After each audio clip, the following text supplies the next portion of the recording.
Okay, welcome everybody. This will be part two of what I started yesterday, reading a book by Prince Yusupov. Full title is Rasputin, His Malignant Influence and His Assassination. And this book was published, this version was published in many forms, but one I'm reading from is from 1927. So I'll pick up where we left off. And I'll also put a link in the show notes to all these other episodes I've done, which is now at like 42, about me reading just a variety of different history books. So if you're interested in that topic, they're set out from my standard podcast episodes that are on Spreaker, used to be on Spotify, and now they're being distributed in a lot of places because I got my YouTube channels back about 7-8 months ago. But here we go, picking up where we left off. It's interesting where I left off last time is Yusupov brings it kind of full circle as he talks about Rasputin dying in St. Petersburg and then the Romanov family dying, being shot at this place close to where Rasputin was from. So they were taken into Siberia.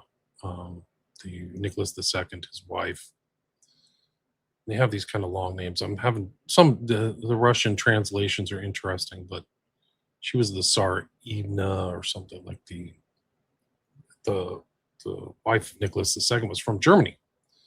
And he goes on to explain their interest in mysticism, her interest, the hemophilia of the air, and just the family dynamics. I mean, this is kind of up close personal things that you may not get in a standard kind of topical analysis of the royal family, but it just shows the difference in personalities. And also of Rasputin. It's interesting because some people in the show notes say that Rasputin is made to sainthood. They don't know anything about the occult because Rasputin is doing things just, and we'll see this in this book, you'll be blown away.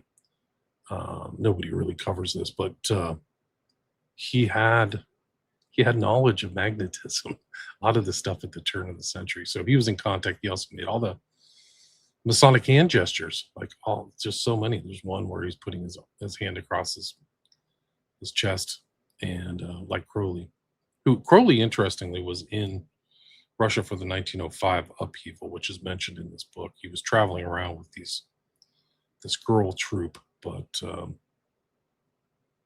it is an interesting overlay. And it is mentioned in here that before Rasputin, they had an interest in this other French kind of occultist. The family did, the royal family. But anyway, you can check out my other shows, and this will be part two, like I said, so you can go back and listen to part one. But this is really a fascinating book. You have to take this with a grain of salt. But I do think it has a ring of truth. And a lot, he's willing to talk about kind of darker elements of Rasputin. Not a Christian saint.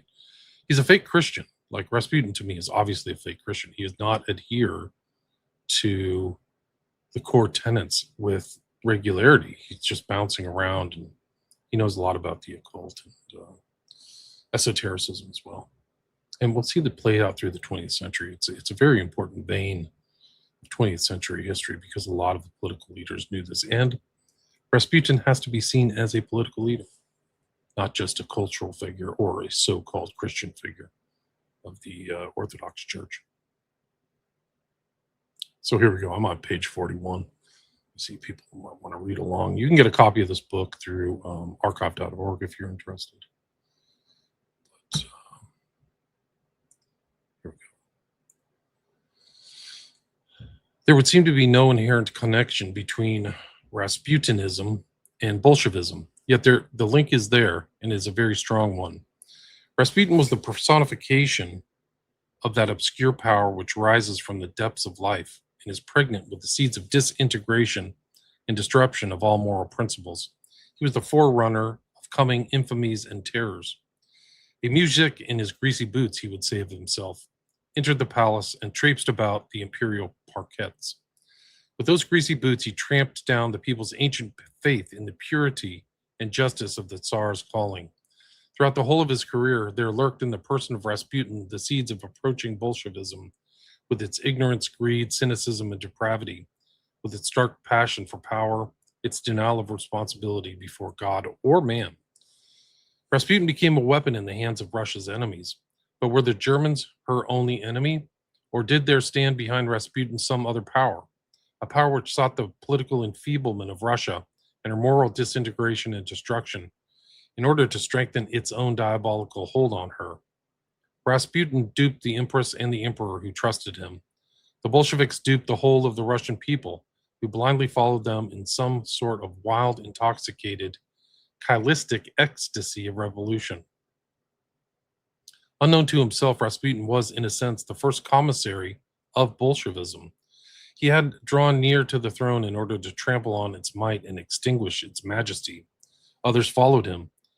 Rasputinism paralyzed the supreme power because it did not meet with a strong and organized opposition among influential people, prompted solely by ideas of duty and by purely moral motives. Bolshevism likewise met with no obstacle. Flabbiness, confusion, vanity, party blindness, and self-seeking, the absence of a united national idea, the illusion of revolution, hung like a poisonous mist over those Russians who found themselves in power after the fall of the monarchy. Under cover of this mist, the enemies of Russia stealthily crept up and dealt her the long premeditated blow. Stunned and bewildered, the people readily fell into their hands. Bolshevism dropped its anchor in a foul and muddy pool. It caught the refuse of every class of society. It brought with it a whole army of aliens for whom Russia could never be a home, for whom Russia was and is a stranger's house, given over to them to be plundered and defiled. A great country became the home of the most appalling depravity and the most monstrous crimes. Unheard of outrages were inflicted on the defenseless people. Russia was transformed into a laboratory for the preparation of poisons destined for the destruction of all mankind. In the world, there was not, nor has there yet been found, a power ready to rise up unhesitatingly in defense, not of the Russian people only, but of all that is best in morals and in culture. Civilized countries live in close contact with the leprosy of Bolshevism. They stretch out a hand to the servants of the devil and are not choked by the moral rot and stench which, like poison gas, are spread over the entire earth by that criminal organization, the Third International. Peoples and their governments do not seem to understand that Bolshevism is something more than a mere form of administration closely fitted into the framework of the Soviets. They do not realize that first and foremost it is a moral perversion, a terrible and complicated disease of mankind of today, a disease which stifles conscience, duty, and honor. Bolshevism paralyzes and destroys the heritage of long centuries of spiritual culture. It gradually transforms man into a civilized brute, governed by his lowest instincts and devoid of all needs of a higher order. Bolshevism is the most determined enemy of Christianity.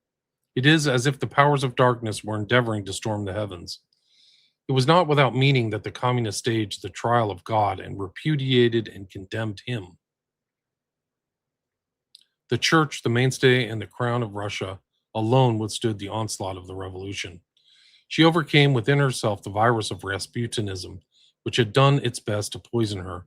She has not yet yielded to the force or threats or to the disintegration and corruption of Bolshevism. She has saved and is saving the soul of the Russian people with all its high moral qualities. She is destined to face the formidable task of Russia's moral cleansing. Purification is essential. Without it, no new life can be built up and no new system of government can be established. Any form of government which is not founded on all that is best in the spiritual life of the people will prove frail and fleeting and will end in a repetition of the terrible calamity of 1917, when a throne which had stood firm for centuries collapsed, having lost, thanks to Rasputin, its moral authority. Documents exposing Bolshevism and the Soviet government are published in all languages. A whole new literature has appeared, a literature which by no means exhausts the terrible truth. The whole world reads books which are written in blood, and yet remains indifferent not only to the position of Russia, but to its own ultimate fate. Humanity of today is blind to everything save the small concerns of the moment, petty personal interests, and the thirst for immediate success. It closes its eyes to the spectacle of a great country, exhausted and bleeding, struggling alone against the powers of darkness. Is not this also a form of Rasputinism, which has gained possession of our epoch and of the whole of mankind today, Paris 1926. And then that's the picture I showed of Rasputin making that hand gesture, sign of the claw. The end of Rasputin, Chapter 1, How I Made Rasputin's Acquaintance. My first meeting with Rasputin was at the G's house in St. Petersburg in 1909. I had known the G's for years, my particular friend being their daughter, M. As everything connected with the name of Rasputin is apt to excite a feeling of disgust, I would like to add a few words concerning M to distinguish her from the Rasputin clan. She was exceptionally pure-minded, good-natured, and responsive, and unusually impressionable. There was as much nervous exaltation in her character. But thanks to this, her spiritual impulses always predominated over her reason. Religion played the chief part in her life, but her religious feelings were tinged with an unhealthy mysticism. Trustful to excess, she was totally incapable of judging either people or facts. When anything surprised her, she blindly yielded to the impression which it made on her. She remained wholly under the influence of those in whom she had once believed, and she did not readily distinguish good from evil.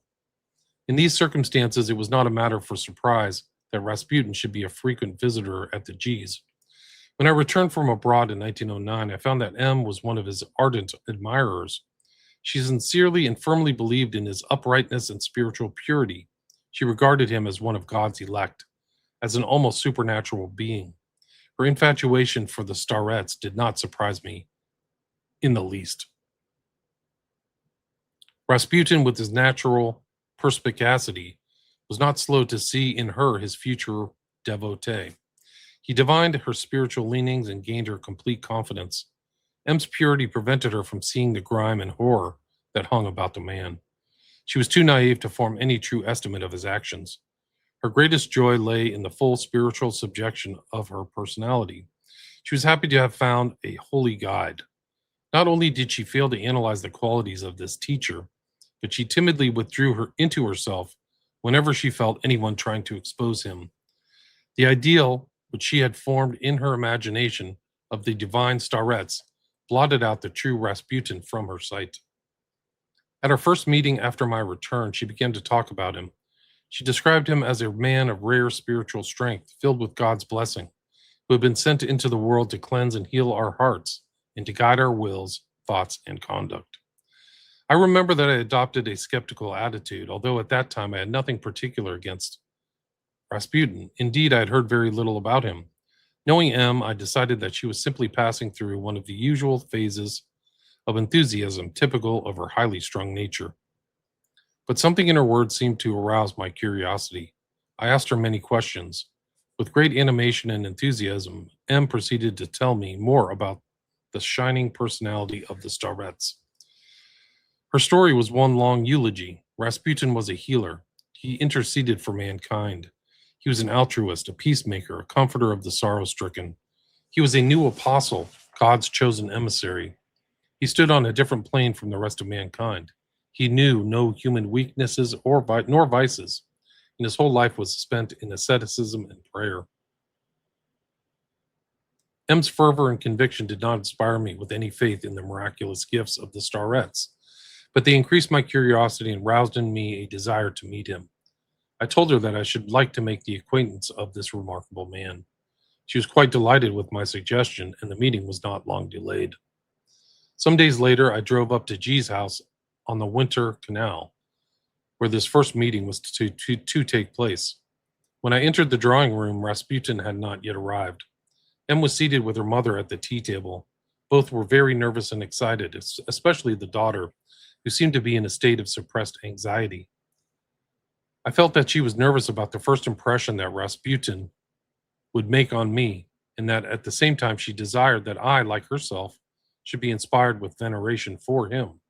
Both mother and daughter seemed to be in a state of devout tension, as if the arrival of a wonder-working icon was awaited in the house. This attitude still further excited my curiosity and desire to see this wonderful man. We did not have to wait long. The door leading from the hall soon opened, and Rasputin walked in with a mincing gait.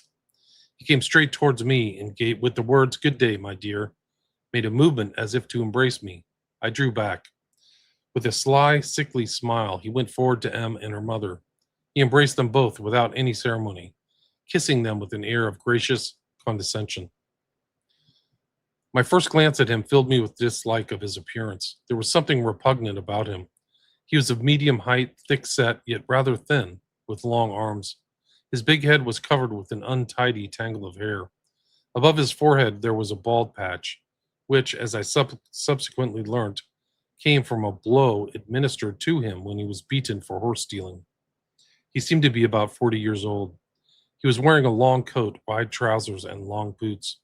His face was of the most ordinary peasant type, a coarse oval with large, ugly features overgrown with a slovenly beard and with a long nose. His small gray eyes looked out from under bushy eyebrows with piercing yet shifty glances. His whole bearing attracted attention. He appeared unconstrained in his movements, yet there seemed to be something dissembled about him, something suspicious, cowardly, and searching. All these details did not, of course, strike me at our first meeting. He greeted us and sat down for a moment. Then he rose and for some time walked about the room with his quick, short steps, muttering incoherently to himself. His voice was thick and his pronunciation indistinct. We drank our tea and looked at him in silence, M with enraptured attention, I with curiosity and distrust. At last he came to the tea table, settled down in an armchair by my side, and began to submit me to a searching scrutiny. The conversation about nothing in particular was started. Rasputin, apparently wishing to maintain the tone of one inspired from above, held forth in a dictatorial manner. His speech was quick, voluble, yet often faltering. He quoted scripture texts which had no connection with each other, and his words gave the impression of something involved, if not chaotic. As he talked, I carefully watched his expression. There was certainly something unusual in this mujik's features. The longer I examined him, the more I was struck by his eyes. They were amazingly repulsive. Not only was there no trace of spiritual refinement in the face, it called to mind that of a cunning and lascivious satyr. The peculiarity of his eyes was that they were small, almost colorless, and too closely set in large, exceptionally deep sockets, so that from a distance they were not visible. They seemed to get lost in the depths of their recesses. Hence, it was often difficult to see whether they were open or not, and only the feeling that a needle was piercing through you told you that he was looking at you and examining you closely. His keen and penetrating gaze did, in fact, convey a feeling of some hidden supernatural power. His smile, too, was arresting. It was sickly yet cruel, cunning, and sensual.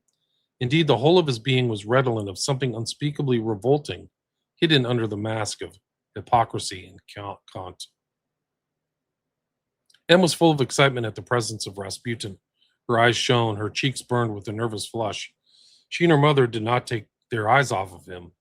With bated breath, they caught at every word the starets uttered. At last he rose, enveloped us all in would-be loving and caressing glance, and turned to me and said, while he pointed to Em, "What a true friend you have in her. Listen to her, and she will be your spiritual wife.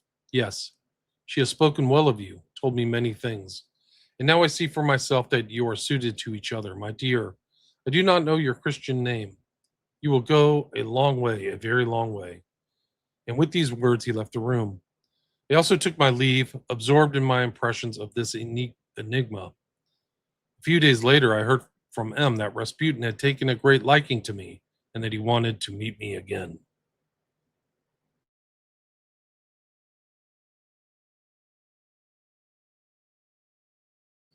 Chapter 2. Anxiety among loyal subjects of the throne.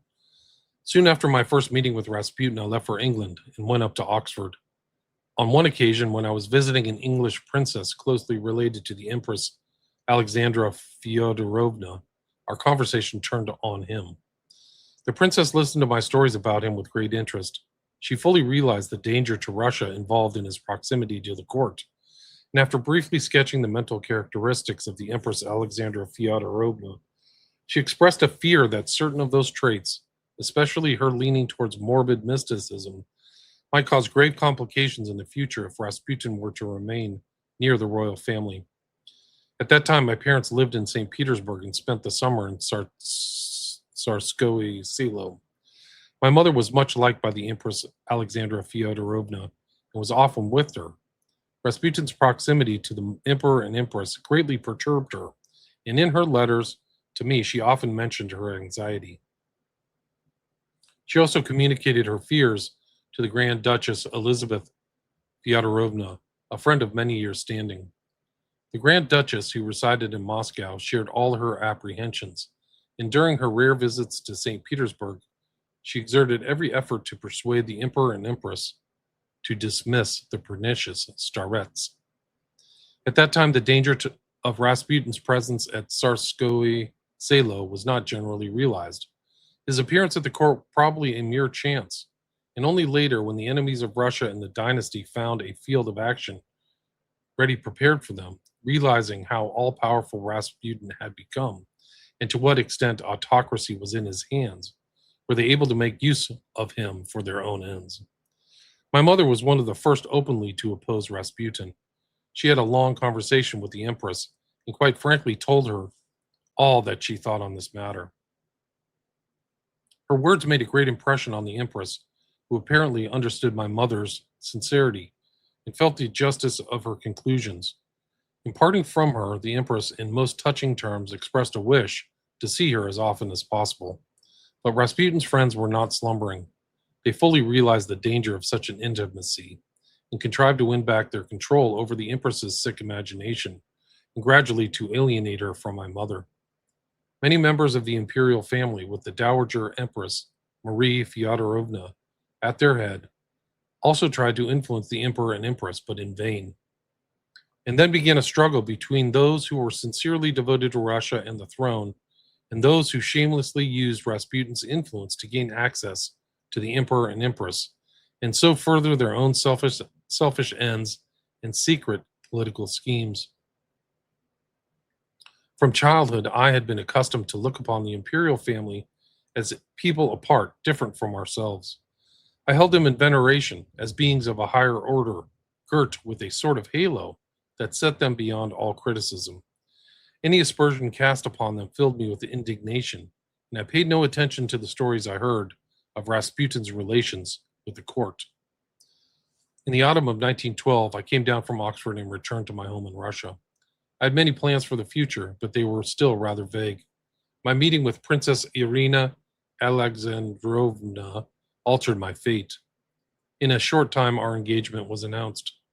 At the outbreak of war, I was in Germany with my wife and parents. By order of the Kaiser Wilhelm, we were arrested in Berlin. We escaped by a miracle and reached Copenhagen, where we found the Dowager Empress who brought us safely to St. Petersburg. The enthusiasm provoked by the declaration of war had already begun to subside, and many people were pessimistically inclined. Tsarskoye Selo was enveloped in gloom. The Emperor and Empress, cut off from the world, out of touch with their subjects, surrounded by the Rasputin clan, were deciding questions of worldwide importance. Could this forebode anything but disaster?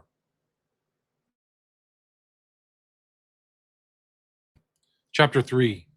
Rasputin is revealed to me.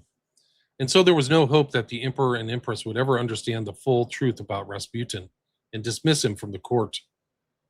What other steps, therefore, could be taken to deliver the Emperor and Russia from this evil genius? The thought arose, there is only one way, to put an end to the criminal starets. The idea first entered my head after a conversation with my wife and mother as far back as 1915, when we had been discussing the terrible effects of Rasputin's influence. The subsequent march of political events made me turn to it again, and it took firm root in my mind. The representations made by the members of the royal family against Rasputin were followed by a number of open demonstrations of a public character, both by individuals and by various organizations. Reports were submitted, resolutions were drawn up, and collective appeals were made to the supreme power. But the Emperor and Empress remained deaf to all supplications, advice, warnings, and threats. The more Rasputin was opposed, the more convincing the evidence against him, the less attention was paid to the matter at Tsarskoye Selo. He was indeed impregnable. He made such adroit use of his assumed mask of hypocrisy that no credence whatever was given there to reports of his profligacy. An eloquent illustration of this is afforded by the following incident. General Zhunkovsky, vice minister of the interior, wishing to confront the empress with clear proof that the stories of Rasputin's revolting behavior were only too true, showed her some photographs taken during one of his lewd orgies in a St. Petersburg restaurant. On seeing this incontrovertible evidence, the empress was terribly indignant and ordered immediate and searching inquiries to be made regarding the identity of the person who dared to sully Rasputin's reputation by posing as the starets. At a time when patriotic Russians were in despair at their failure to destroy the root of evil, the German party, having in the starets such a valuable assistant, naturally triumphed. Already at the outbreak of the war, Rasputin was almost at the summit of his influence and power. During the period that followed, honorable and devoted servants of the crown were one by one dismissed, even those who were on terms of personal friendship with the emperor himself, and their places were filled by Rasputin's nominees. Meanwhile, innumerable lives were lost at the front. With magnificent, unheard of heroism, the Russian troops went submissively to their death. Spread over a vast front of some thousands of versts, they were fighting under conditions which no other soldiers in the world could have endured. Beset by terrible frost, often deprived of all rations, they held the snow-filled trenches, never dreaming of retreat. Certain sections, owing to shortage of ammunition, fell under the enemy's fire without ever being able to reply. Whole regiments endeavored to repulse attacks with their bare fists. Others went over the top, armed with only sticks and stones. The Russian army did not grouse. It knew neither fatigue nor the fear of death, whether in defending its own territories or in sacrificing itself in support of its allies.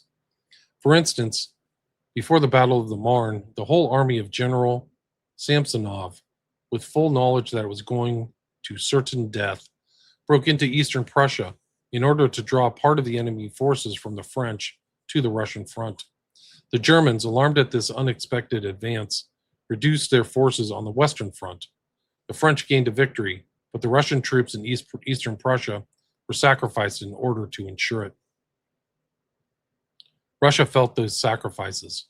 She felt how the lifeblood flowed from her, the blood of her best and bravest, who were gladly dying for their country and for the common cause. The people became doubly anxious. Was everything possible being done for the army? Were those at the base, to whom was entrusted the responsibility of supplying and arming the troops, conscientiously carrying out their duty? There were rumors of speculation and peculation and even treachery. As soon as the emperor, thanks to Rasputin's intrigues, had transferred the Grand Duke Nicholas Nikolaevich to the Caucasian front and had himself assumed the supreme command, the starets began to be an almost daily visitor at Tsarskoye Selo, where he gave his advice on affairs of state. His meetings with the empress usually took place in Vyrubova's house. Not a single important event at the front was decided without a preliminary conference with the starets. From Tsarskoye Selo, instructions were given to general headquarters on the direct telegraph line. The empress insisted on being kept fully informed by the emperor on the military and political situation. On receiving this information, sometimes secret and of the utmost importance, she would send for Rasputin and confer with him. When it is remembered by whom Rasputin was surrounded, it ceases to be surprising that almost every one of our attacks was known to the Germans beforehand, and that they should have been aware of all plans and changes contemplated in military or political spheres. Germany took the necessary measures to secure her victories and to prepare our destruction.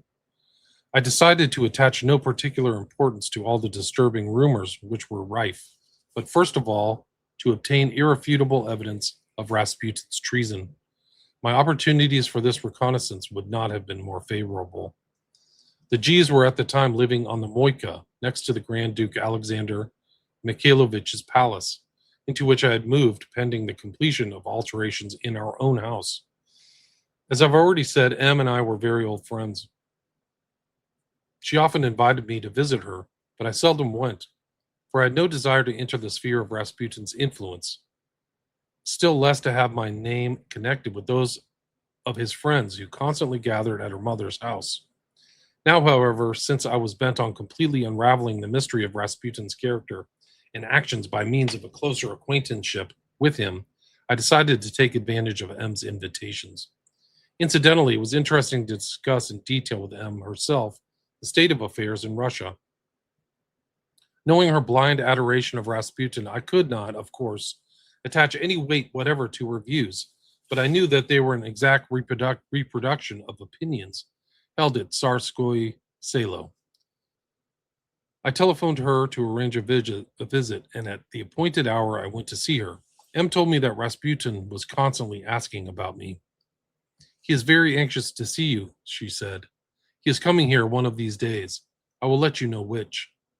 My further conversation with her convinced me that Rasputin still enjoyed the unlimited confidence of the Emperor and Empress and continued to play the part of their most trusted advisor on political and family matters. M again sang his praises. Full of emotion, she told me how the Starets humbly endured slander and persecution, and by these unmerited sufferings he redeemed our sins. Her enthusiasm prompted me to touch upon Rasputin's adventures. How do you explain this good man's habit of defiling his saintliness with drunken revels? M was indignant. She blushed deeply and replied with some heat. You surely realize that all those tales are nothing but black and slanderous lies. He is surrounded by envy and malice. Evil-minded people invent charges and purposely distort facts in order to blacken him, an innocent man, in the eyes of the Emperor and Empress. It is all too terrible. But, I answered, you must be aware that there are proofs in the shape of photographs and the tested evidence of witnesses, leaving no doubt whatever that he is by no means the holy man you make him out to be. Why, for instance, should the gypsies be talking about his visits to them, his drinking and dancing with them? Besides, many people have met him there. And in the Villa Road restaurant, where he goes most of all, there is even a private room bearing his name. How do you explain all that? There you are. You talk like everyone else, and you believe it, exclaimed M indignantly. Remember that even if he does all these things, it is with a special purpose. He wants to harden himself morally, and by resisting temptation, to stamp out all those baser desires. And the ministers he appoints and dismisses, is that also to stamp out desires and to perfect his morality? I asked with a smile. M became angry at this and said that she would complain about me to Grigory Efimovich. That's a nickname for Rasputin. That's his real name, I guess. It made my heart ache to see the unfortunate girl's fanatical belief in the purity and infallibility of this disreputable adventurer. She would not accept my proofs of his depravity. Every word of mine seemed as if shattered on the rock of her enslaved intelligence. I realized that she had lost the power of independent judgment, and that she dared not look upon her idol with a critical eye. I then tried to make clear to her, from another point of view, the harm that his presence did to the royal family. Very well, then, we will assume for the moment that all this talk about his behavior is pure invention, but you cannot ignore public opinion in Russia and throughout Europe. Both here and abroad, Rasputin is regarded as a scoundrel and a spy. His nearness to the throne upsets the whole country and alarms our allies. Is not that a sufficient reason for securing his removal from the presence of the Emperor and Empress? Nobody has the right to criticize the actions of the Emperor and Empress. What they do concerns no one, she replied hotly. They stand by themselves above all public opinion. And supposing, I said, that Grigory Efimovich is an unconscious weapon in the hands of Russia's enemies, who carry out through him their criminal plans for the ruin of Russia, what then? Would you, even under these conditions, still consider his presence useful at Tsarskoye Selo? And besides, you yourself have told me that Grigory Efimovich not only prays and speaks of religion with the Emperor and Empress, but that he also discusses with them the most important affairs of state. You know very well that not a single decision is taken without his approval, not a minister is appointed without his knowledge. Remember that whatever his spiritual qualities may be, good or bad, he is first and foremost an unenlightened and uneducated muzhik. Why, he can scarcely write. What can he understand about complicated questions of war, politics, and internal administration? What advice can he give on these matters? And if he does give such advice, then there are obviously people behind him who are secretly directing him. You do not know these people or their aims. What right, then, have you to affirm that all the actions of Grigory Efimovich are good and helpful? Again, I tell you, the proximity to the throne of a man with such a terrible reputation undermines the authority of the Tsar everywhere. Dissatisfaction grows, indignation is universal, and if those at the head of the state do not realize this, events may happen which will overthrow everything. M looked at me with a pitying expression, as if I were an innocent child, and in answer to my impassioned speech said, "You talk like this simply because you do not know or understand Grigory Efimovitch. Get to know him better, and if he takes a liking to you, then you yourself will become convinced of his exceptional and wonderful qualities. He cannot be mistaken in people. God himself has given him such perspicacity that just by looking at a person, he can immediately read his thoughts. That is why he is loved at Tsarskoye Selo, and of course they trust him in everything. He helps the emperor and empress to discern every person's character. He protects them from fraud, from every dangerous influence. If it were not for Grigory Efimovitch, everything would have been ruined long ago," she concluded, in a tone of absolute conviction. I put an end to this fruitless conversation. I said goodbye and went away. On reaching home, I began to turn over in my mind my future course of action. This discussion only served to strengthen my conviction that it was impossible to fight against Rasputin's influence with mere words. Logic was of no avail. The clearest arguments would not convince those whose judgment was clouded. I realized that no more time must be wasted in talk. It was necessary to take action, deliberately and with energy, while all was not yet lost.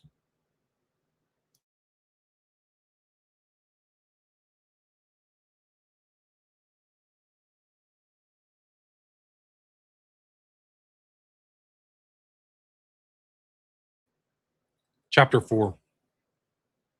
The resolve to do away with the starets. I decided to consult certain influential people and tell them all I knew of Rasputin's doings. The impressions that I carried away from these conversations were very discouraging.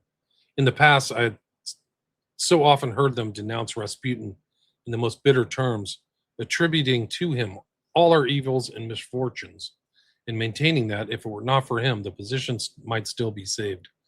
But when I suggested that it was time to pass from words to deeds, I was told that his importance at Tsarskoye Selo had been greatly exaggerated by empty rumors.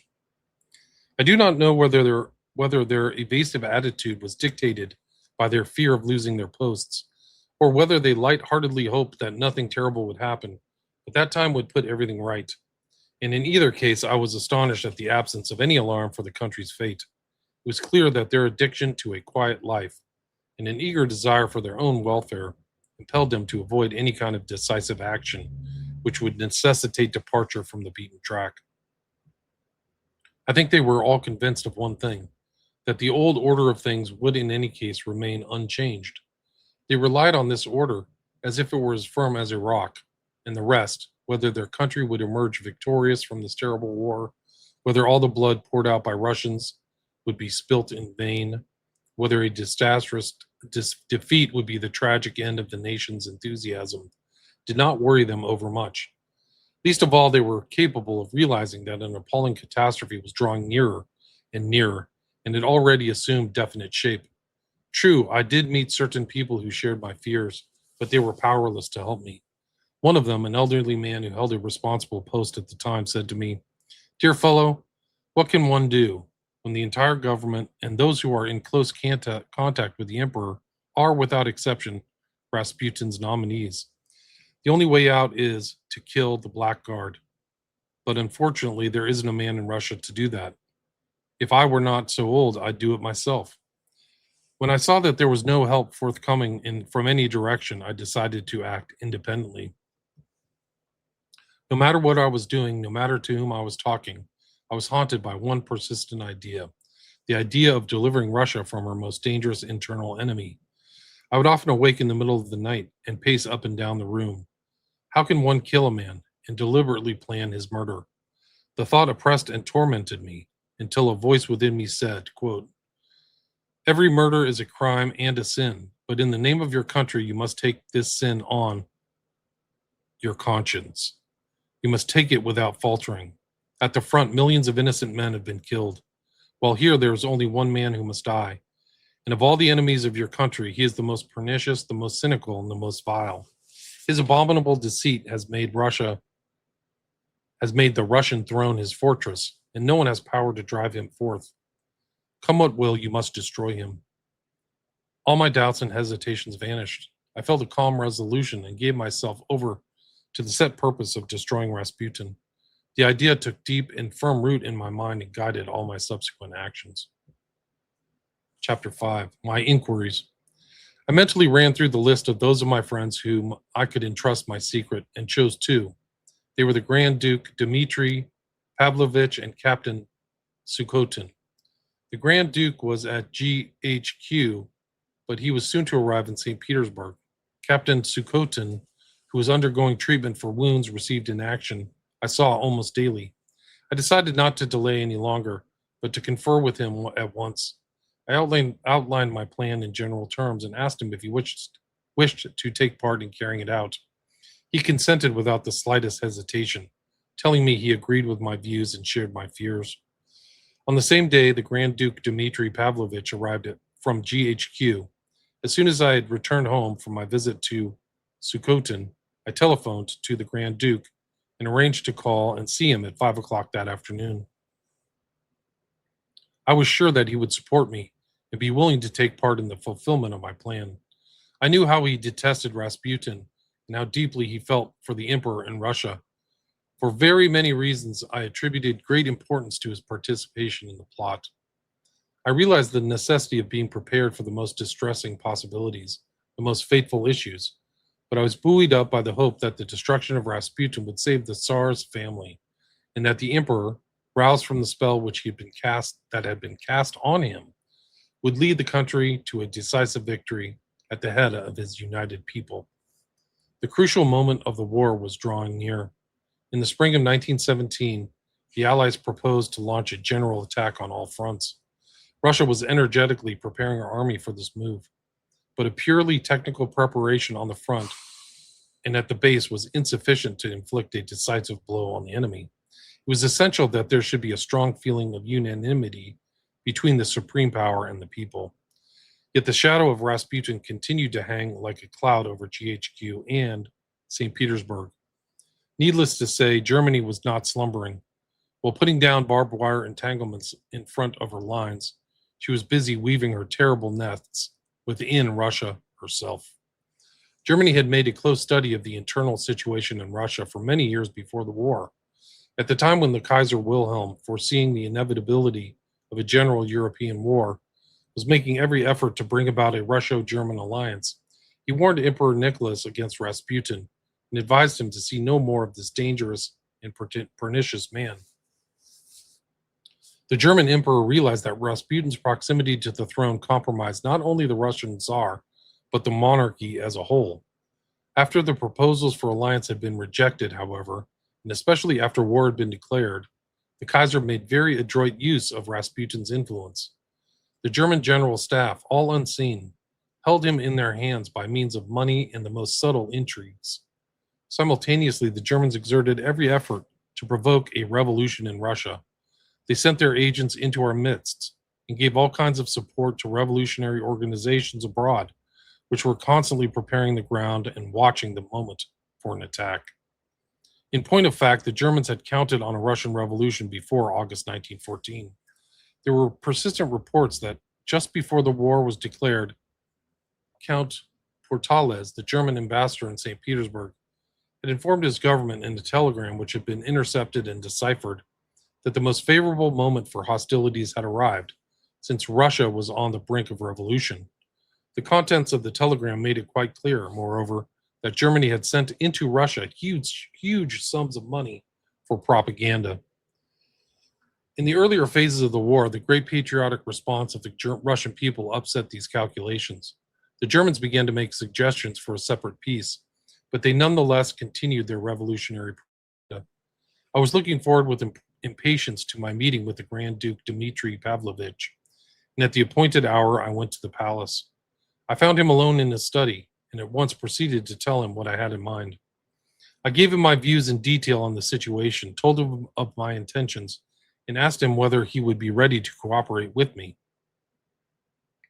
As I had expected, he at once agreed, saying that in his opinion, Rasputin's death was the only effective means that remained of saving Russia from imminent disaster. He told me that he had long been tormented by the necessity of settling accounts with the Starets, but that he had not been able to conceive of how this could be done.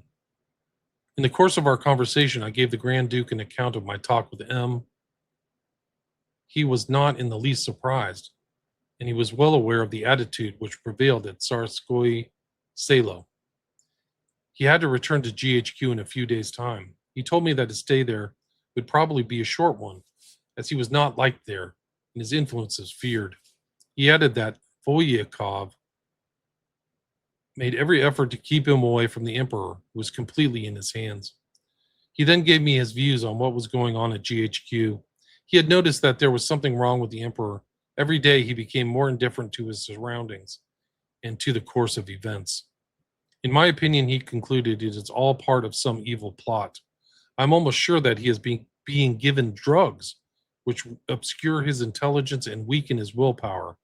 All this is terrible. It's a nightmare. At this point, our conversation was interrupted by the arrival of guests, and we had to postpone it. But we had arranged by that time that he next returned from GHQ.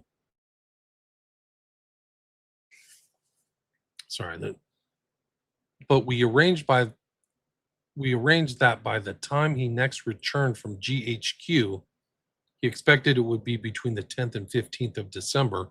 I should work out a detailed plan for Rasputin's destruction and prepare everything for its fulfillment. On this we parted. Everything in principle was settled. I returned home, moved by strange feelings. The idea which had so disturbed and tormented me had now begun to pass from the realm of my own thoughts into reality. Not so very long ago, it had overwhelmed me like some confused delirium. But now I was no longer alone. I had adherents, friends with me. Everything was now decided, everything clear, and I felt an immense spiritual relief. In the evening, Sukhotin came to see me. I told him of my conversation with the Grand Duke Dmitry Pavlovich, and we settled down to discuss our plan of action. It was decided that, first of all, I should get into close touch with Rasputin, obtain his confidence, and try to learn from his own lips as many details as possible concerning his participation in political events. Afterwards, we intended to try our utmost, not by extreme measures, but by peaceful persuasion or by the promise of large sums of money to sever his connection to Tsarskoye Selo. If these attempts should meet with complete failure, it only remained for us to destroy the criminal Starets. At this point, the question arose, how and where should we carry out the sentence on him? I suggested that three of us should draw lots, that whoever was chosen by destiny should contrive an entrance into Rasputin's flat and shoot him there. All right, that's page 80. I think I'll stop right there. My voice is going out. Yeah, historical book. People like the historical book episodes. Thanks, guys. So that was part 2. Part 3, I'll start on chapter 6, Rasputin among his female admirers. It just gets more and more interesting. Like, they literally are saying that, like, they think that the Nicholas II is being drugged. It makes perfect sense. Somebody's drugging him, like it's possible Rasputin or somebody else is doping him up. Okay, thanks for listening. Appreciate it. And you can find these other ones at William Ramsey Reads History. You can check that out. There's like 40 or 50 episodes. Thank you.